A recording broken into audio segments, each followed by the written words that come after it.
going to experience several kinds uh, of damage. Our society has an epidemic of venereal disease because of the looseness of the new morality today.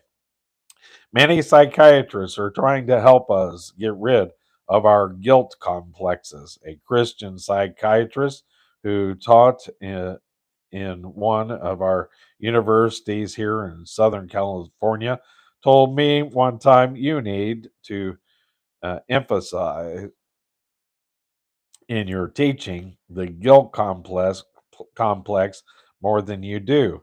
A guilt complex is as much a part of you as your right arm. You just can't get rid of it.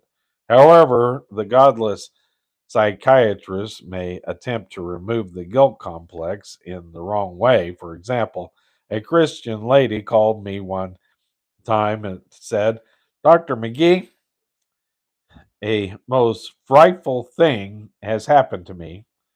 I've been having a real problem, and I have been on the verge of a nervous breakdown due to certain trials I've been going through. I went to a psychiatrist who my doctor recommended. When he found out I was a Christian, he said, what you need to do is to go downstairs to the bar room and pick up the first man you find there. Then you'll get rid of your guilt complex. I agree with the woman that uh, such counseling is frightful indeed. I remember the first counselor I went to. I was only about 16, I think, at the time. He said that I needed to lose my virginity was my problem. That's what counselors are all about. You need to forget these counselors will tell you to have sex and take the pill and you'll be fine. You need to turn it over to Lord Jesus Christ and put it under the blood. That's where it belongs. Then there are other psychiatrists who say, "What about your your background? Did your mother love you? Did anything unusual happen while you were in the womb?" If you said, "Well, my mother was caught in a rainstorm while she was carrying me," that psychiatrist would say, "That's the reason you're a drip." Well, he practically says that when he blames his patient's problems on the mother.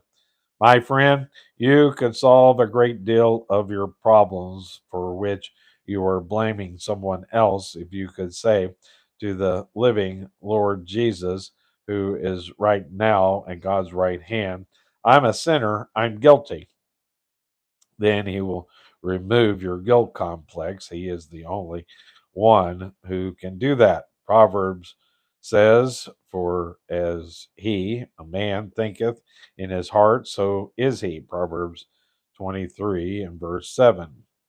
The solicitation to sin must have a corresponding response from within. James says that it is of your own lust. Lust is an overweening desire to an uncontrolled longing that you are drawn away into sin. The Lord said, I will draw all men unto me. See John chapter 12 and verse 32. But the scoffer says, he'll not draw me, my friend. He will not force you.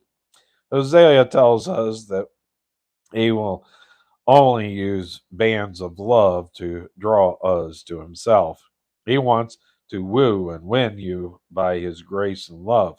Frankly, evil is attractive today.